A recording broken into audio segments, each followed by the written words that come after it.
પ્રોજેક્ટની અંદર કેવી રીતે આપણે થાય છે ઈ કહું. જો આ કાર છે ઈ ઊભી છે એમાં જ બોલ ઊભો છે. પછી જ્યારે હું કારને આમ ધક્કો આપ્યો ત્યારે ઈ હાલી એમ જ બોલને થાય.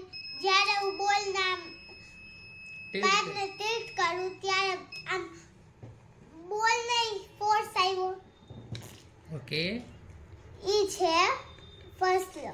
ન્યૂટનનો ફર્સ્ટ લો શું નામ છે એનું?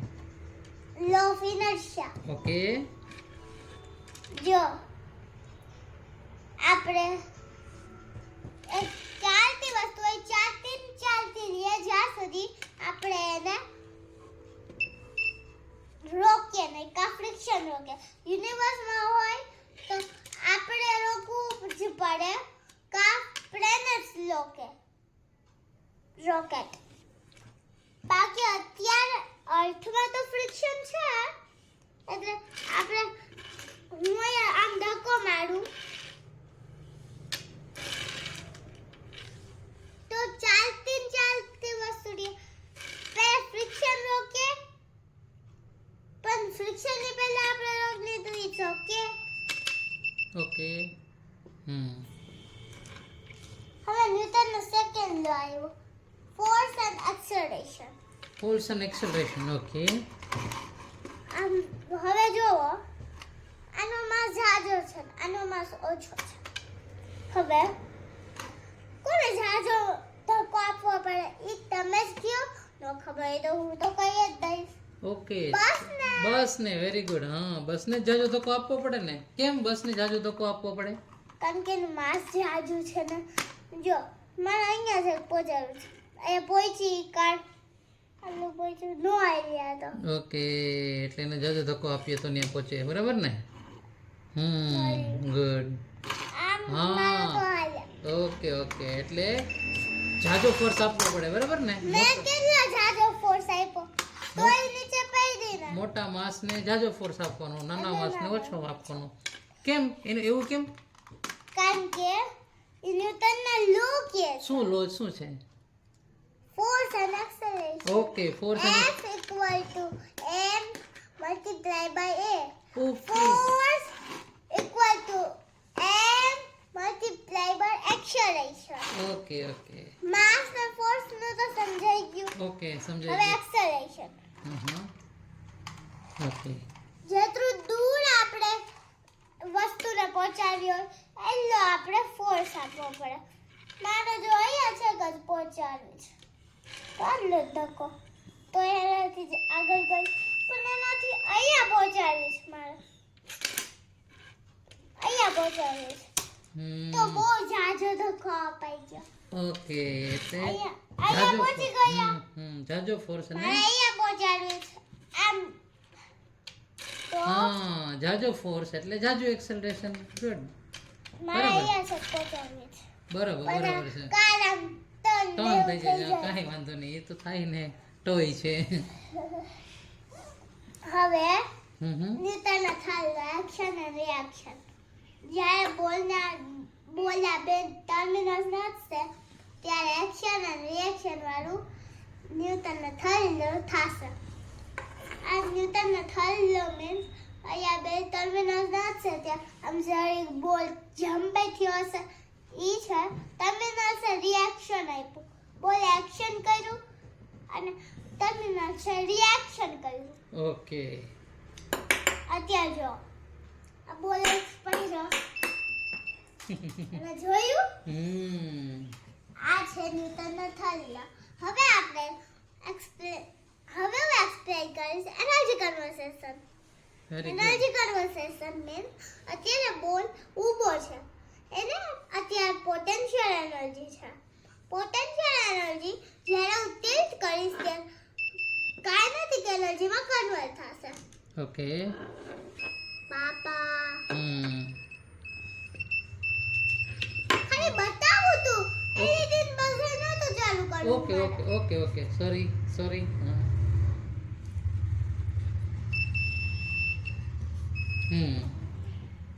પછી આપણે બેટરીમાં કેમિકલ એનર્જી હોય. કેમિકલ એનર્જી ઇલેક્ટ્રિકલ એનર્જીમાં ઇલેક્ટ્રિકલ એનર્જી બે ટર્મિનલ્સ આગળ ગઈ, બોલ ટર્મિનલ્સને એ દો એટલે ઇલેક્ટ્રિકલ એનર્જી એક સાઈડથી ગઈ બોલમાં થઈ અને બીજા ટર્મિનલથી એલઈડી બઝરને માર્યું. પણ જ્યારે બોલ નીચે જતો હોય ત્યાં એનર્જી લોસ બી થતો હોય, સાઉન્ડ એનર્જી અને હીટ એનર્જીનો, ઓકે. કારણ કે ફ્રિક્શનના લીધે હમ.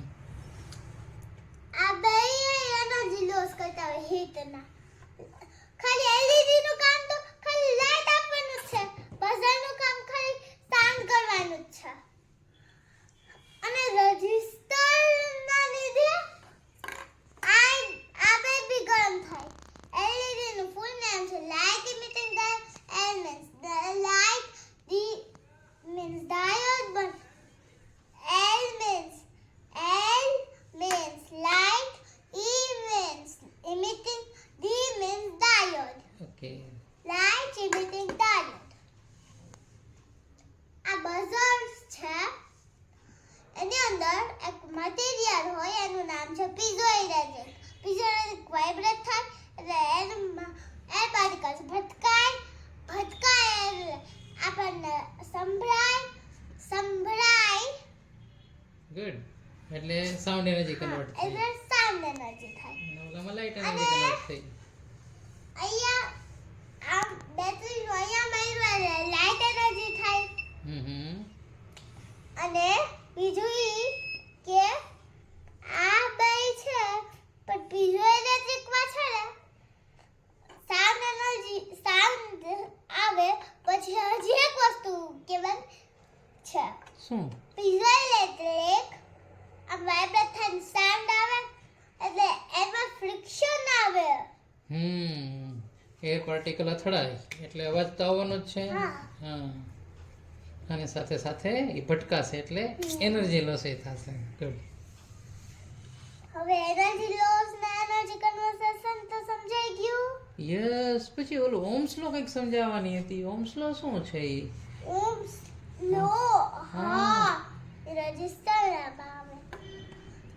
ઓહ્મ નામનું સાયન્ટિસ્ટ રેઝિસ્ટન્સ પહેલું ગોત્યું હતું એટલે એનું નામ પડ્યું ઓહ્મ્સ લો. ઓહ્મ્સ લો મીન્સ રેઝિસ્ટન્સની વેલ્યુ આપણે 330 ઓહ્મ્સ જ રાખવાની. ઓકે. એવું કેમ? જો વધઘટ થઈ ગઈ, હમ. જો ઘટી ગઈ તો એલઈડી બંધ થઈ જશે. એલઈડી બંધ થઈ જશે, બળી જશે. અને કેમ એલઈડી બળી જાય? કારણ કે જાજો કરંટ આવી જાય. ઓકે, ઝાઝો કરંટ આવી જાય. બરાબર. અને રેઝિસ્ટરની વેલ્યુ વધી જાય તો શું થાય?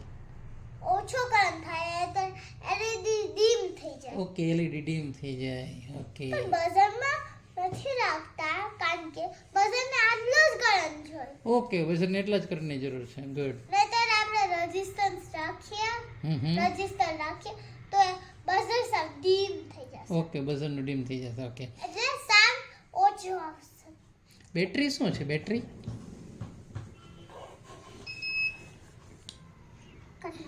કાઢ ને વાંધો નહીં. બેટરી મીન્સ જો પાણીની ટાંકી ફૂલ હોય ઓકે. તો ફૂલ ફાસ્ટ પાણી આવતું હોય. ઓકે. બેટરી ફૂલ હોય તો ફૂલ ફાસ્ટ કરંટ જતો હોય. ઓકે. હા, એટલે વોલ્ટેજ વધારે. એટલે વોલ્ટેજ વધારે તો કરંટ વધારે. ઓકે. રેઝિસ્ટન્સ વધારે તો કરંટ ઓછો. ઓકે. ઓહ્મ્સ લો. Resistance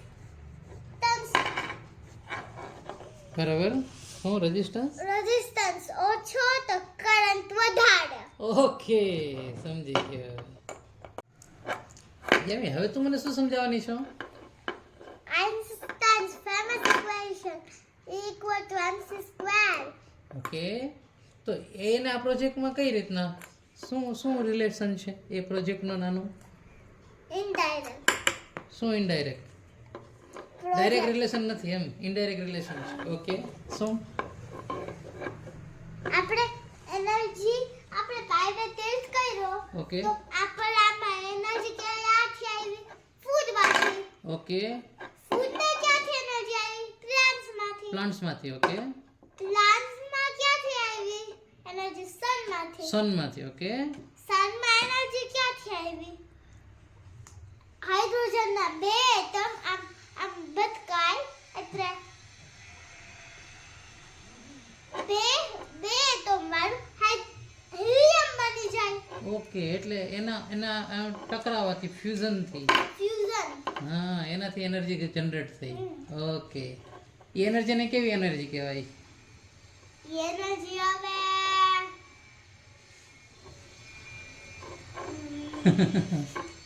atomic energy. Atomic energy. તો ન્યા શું થયું? ન્યા માસ છે એ એનર્જીમાં કન્વર્ટ થયો ને. ઓકે, એટલે E = mc². આ નાશ થતું ઓકે, સમજાવવાનું.